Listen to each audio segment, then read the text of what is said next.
بسم اللہ الرحمن الرحیم۔ السلام علیکم ناظرین، فدا عادل آپ کی خدمت میں حاضر ہے۔ آج جو شمالی وزیرستان میں ایک خودکش حملہ ہوا، اس میں 5 خودکش حملہ آور مارے گئے، اور یہ تصدیق اب حکومت پاکستان نے کی ہے کہ اس میں 4 سیکیورٹی اہلکار شہید ہوئے، متعدد افراد زخمی ہوئے، اس میں 3 سویلینز افراد بھی زخمی ہوئے۔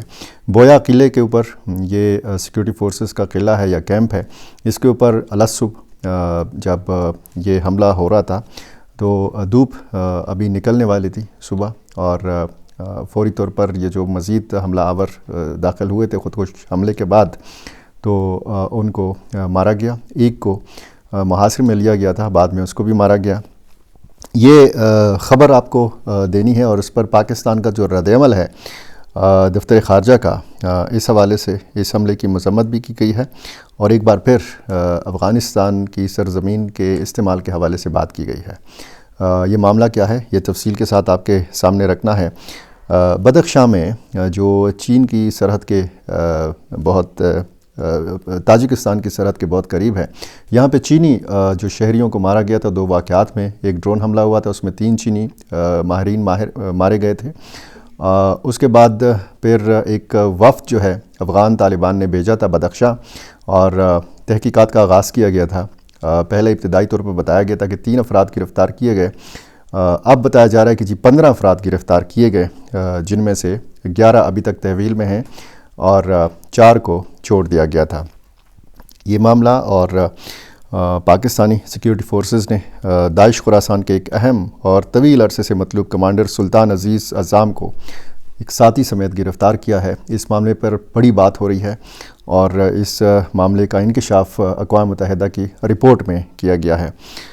ایک افسوسناک واقعہ افغان ایران سرحد پر ہوا ہے۔ 100 سے زیادہ افراد جو ہیں یہ افغانستان چھوڑ کر جانا چاہ رہے تھے، ایران کے راستے یہ کسی تیسرے ملک میں منتقل ہونا چاہ رہے تھے، اور سب سے پہلے میں اسی کی تفصیل آپ کے سامنے رکھ دیتا ہوں کہ ذرائع نے یہ بتایا ہے کہ یہ ایک گروہ تھا، 100 افراد پر مشتمل، یا 100 سے زیادہ افراد تھے۔ یہ صبح رات میں ایرانی سرحد عبور کرنے کی کوشش کے دوران شدید سردی کے باعث یہ گروپ جو ہے، اس میں سے 30 افراد جو ہیں یہ جاں بحق ہوئے ہیں۔ باقی کی صحت کے بارے میں کچھ نہیں بتایا گیا۔ باقی لوگ کدھر ہیں، لاپتہ ہیں یا وہ محفوظ ہیں، اس حوالے سے کچھ نہیں بتایا گیا۔ کم از کم 30 افراد کی لاشیں جو ہیں یہ باقاعدہ طور پر برآمد کی جا چکی ہیں، یہ بتایا گیا ہے۔ جو مختلف میڈیا کے ذرائع ہیں یہ بتا رہے ہیں، اور اس حوالے سے کوئی سرکاری بیان یا کوئی سرکاری تصدیق بھی ابھی تک سامنے نہیں آ رہی۔ تو ظاہر ہے کہ ایک افسوسناک واقعہ ہے، اور جب آپ غیر قانونی طور پر دیکھتے ہیں کہ لوگ منتقل ہوتے ہیں، جیسے پاکستان سے بھی ہوتے ہیں، سمندر کے راستے، زمینی راستے سے، اب سمندر تو لگتا نہیں ہے افغانستان کے ساتھ، تو یہی مختلف راستوں کا استعمال کیا جاتا ہے، خصوصاً زیادہ تر ایران کا راستہ استعمال کیا جاتا ہے، اور ایرانی فورسز کی طرف سے بہت سارے واقعات ایسے ہوئے ہیں کہ ان کی طرف سے فائرنگ بھی ہوتی رہی ہے۔ اس میں متعدد افغان شہری مارے بھی جا چکے ہیں۔ ریسنٹلی بھی ایک واقعہ ہوا تھا جس میں 10 کے لگ بھگ افغان شہری جو ہے یہ ایرانی فورسز، سرحدی فورسز کے ہاتھوں مارے گئے تھے، اور اس حوالے سے جو ہے یہ ہم نے دیکھا کہ ایک وفد بھی کیا تھا ایران، اور اسی معاملے پر بات بھی کی تھی ایرانی فورسز کے ساتھ۔ تو ایران نے جو جس طریقے سے اپنی سرحدوں کی حفاظت کے حوالے سے انتظامات کیے ہیں، تو اب یہ جو واقعہ ہے اس میں فائرنگ کا تو کوئی واقعہ نہیں ہے، لیکن کہا جا رہا ہے کہ یہ شدید سردی کے ہاتھوں جو ہیں یہ 30 افراد جو ہیں یہ جاں بحق ہوئے ہیں۔ اچھا، پاکستانی سیکیورٹی فورسز نے کہا جا رہا ہے کہ داعش خراسان کے ایک اہم کمانڈر کو گرفتار کیا ہے، ساتھی سمیت سلطان عزیز اعظام کو مئی 2025 میں گرفتار کیا گیا تھا۔ اس کو اقوام متحدہ نے 26 اپریل 2023 کو داعش خراسان کے لیے مالی معاونت، منصوبہ بندی، بھرتی کرنے اور دہشت گرد کارروائیوں میں ملوث ہونے پر دہشت گردوں کی فہرست میں شامل کیا تھا۔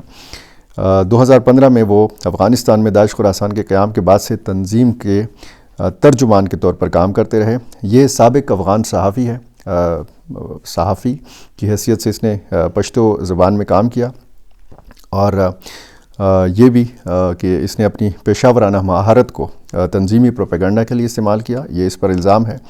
اور یہ بھی کہ اس پروپیگنڈا کے ذریعے داعش خراسان کی رسائی اور اثر رسوخ میں اس نے اضافہ کیا۔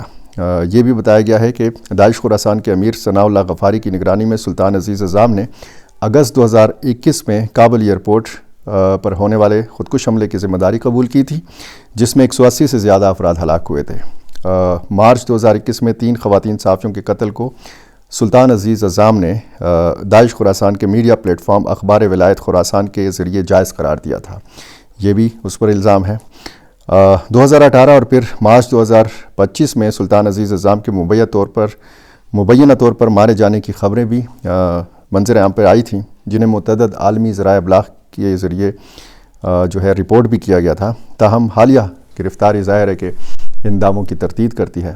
اب جب ایک طرف ہم دیکھتے ہیں کہ داعش خراسان کے حوالے سے افغان طالبان کی جانب سے پاکستان کے اوپر الزام لگایا جاتا ہے، اور پھر کہا جاتا ہے کہ جو افغان سرزمین جو ہے پاکستان سرزمین جو ہے یہ افغانستان کے خلاف استعمال ہو رہی ہے۔ پاکستان کہتا ہے کہ افغان سرزمین پاکستان کے خلاف استعمال ہوتی ہے۔ ٹی ٹی پی اور باقی پاکستانی ملیٹنٹس جو ہیں انہوں نے شروع کر رکھا ہے افغان سرزمین کا استعمال۔ تو داعش کی سرپرستی کا الزام پاکستان پہ اور ٹی ٹی پی کی سرپرستی کا الزام افغان طالبان پہ، تو یہی وہ ایک بنیادی نقطہ ہے کہ جس کی وجہ سے ہم دیکھ رہے ہیں کہ پاکستان اور افغانستان کے تعلقات خراب ہیں۔ یہ مزید لگتا ہے کہ تعلقات مزید خراب ہوں گے، کیونکہ جیسے جیسے حملے ہوتے ہیں تو افغان سرزمین کا ذکر ہوتا ہے۔ اب جو شمالی وزیرستان میں ہوا بویا سیکیورٹی فورسز کے قلعے کے اوپر، تو میں آپ کو یہ دفتر خارجہ کا جو بیان ہے یہ پڑھ کے سنا دیتا ہوں۔ اس سے آپ اندازہ لگا سکتے ہیں کہ حالات کس طرف جا رہے ہیں۔ پاکستان نے شمالی وزیرستان کے ایک فوجی کیمپ پر ملیٹنٹس کی جانب سے بلکہ باقاعدہ نام لکھا گیا ہے کہ حافظ گل بہادر گروپ کی طرف سے کیے گئے حملے کی سخت ترین الفاظ میں مذمت کی ہے، جس کے نتیجے میں پاک فوج کے 4 جوان شہید ہو گئے۔ دفتر خارجہ کے مطابق پاکستان کی جانب سے سخت احتجاج ریکارڈ کرانے کے لیے افغانستان کے ڈپٹی ہیڈ آف مشن کو وزارت خارجہ طلب کیا گیا، جہاں انہیں باضابطہ طور پر شدید ڈیمارش دیا گیا۔ وزارت خارجہ نے افغان طالبان حکومت کی جانب سے ٹی ٹی پی کو مسلسل سہولت اور معاونت فراہم کیے جانے پر گہری تشویش کا اظہار کیا، جس کے باعث یہ گروہ پاک افغان سرحدی علاقوں اور ملحقہ علاقوں میں پاکستانی فوج اور شہری آبادی کو نشانہ بنا رہے ہیں۔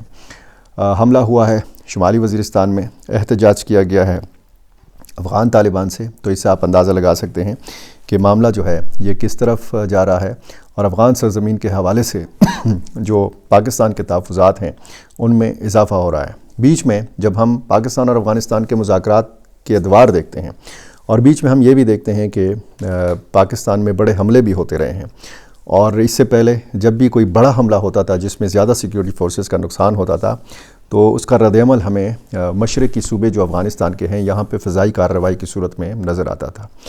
پاکستان نے بطور آپشن اس کارروائی کو، یہ جو آپشن ہے اس کا استعمال کیا ہے، فضائی کارروائی، لیکن کچھ عرصے سے یہ دیکھا جا رہا ہے کہ پاکستان فوری رد عمل اس طریقے سے نہیں دے رہا، احتجاج کر رہا ہے۔ دفتر خارجہ کی جانب سے جو بیان جاری کیا گیا ہے اس میں بھی ظاہر ہے کہ یہ سیدھا پتہ لگ رہا ہے کہ اس واقعے یا اس واقعے کا بالواسطہ طور پر ذمہ دار جو ہے افغان سرزمین کو قرار دیا جا رہا ہے۔ تو بڑے حملے ہوں گے اور پھر اسی طرح کی صورتحال ہوگی، اسی طرح کا احتجاج ہوگا، اسی طرح ڈیمارچ کیا جائے گا، احتجاجی مراسلہ جو ہے وہ حوالے کیا جائے گا یا دفتر خارجہ طلب کیا جائے گا، احتجاج کیا جائے گا۔ تو معاملات ٹھیک طرف جا نہیں رہے۔ کوشش کی جا رہی ہے، دوست ممالک کی طرف سے بھی کوششیں جاری ہیں کہ افغانستان اور پاکستان کے معاملات درست ٹریک پر چلنا شروع ہو جائیں۔ یہ جو گرفتاری کی خبر ہے داعش کے اہم کمانڈر کی، تو اس سے بھی پتہ چلتا ہے کہ پاکستان میں ٹی ٹی پی ہو، اتحاد المجاہدین پاکستان ہو، بی ایل اے ہو، مجید بریگیڈ ہو، داعش خراسان ہو، تو یہ سب پاکستان کے لیے یکساں طور پر چیلنج ہیں، اور پاکستان یکساں طور پر ان کے خلاف کارروائی بھی کر رہا ہے۔ دوسری طرف اگر آپ جو تاجکستان کے اوپر حملہ ہوا، وہاں پہ چینی شہریوں کو مارا گیا اور 15 افراد جو گرفتار کیے گئے ہیں افغان طالبان کی طرف سے، اور ان سے تحقیق کی گئی، اس میں 4 افراد کو چھوڑ دیا گیا، 11 ابھی تک ان کی تحویل میں ہیں۔ یہ کون لوگ ہیں؟ یہ منصوبہ بندی کہاں پہ ہوئی، اس تحقیقات کا جو ایک حتمی نتیجہ ہے وہ منظر عام پر نہیں جو ہے ابھی تک آیا۔ باقاعدہ افغان طالبان نے اس حوالے سے اعلان نہیں کیا، لیکن جو پرتھی اس واقعے کے حوالے سے افغان طالبان نے دکھائی ہے، اس قسم کی پھرتی پاکستان کے معاملے پر وہاں سے نہیں دکھائی جا رہی۔ جو تعاون کی پیشکش تاجکستان کو افغان طالبان نے دی ہے، اس طرح کے تعاون کی پیشکش عملی طور پر پاکستان کے لیے نظر نہیں آتی۔ تو کچھ ڈیولپمنٹس ہیں، کہاں پہ جا کے معاملات رکتے ہیں یا معاملہ اسی طرح چلتا رہے گا، ہماری اور آپ کی اس تمام معاملے پر، ان تمام معاملات پر مشترکہ طور پر نظر ہے۔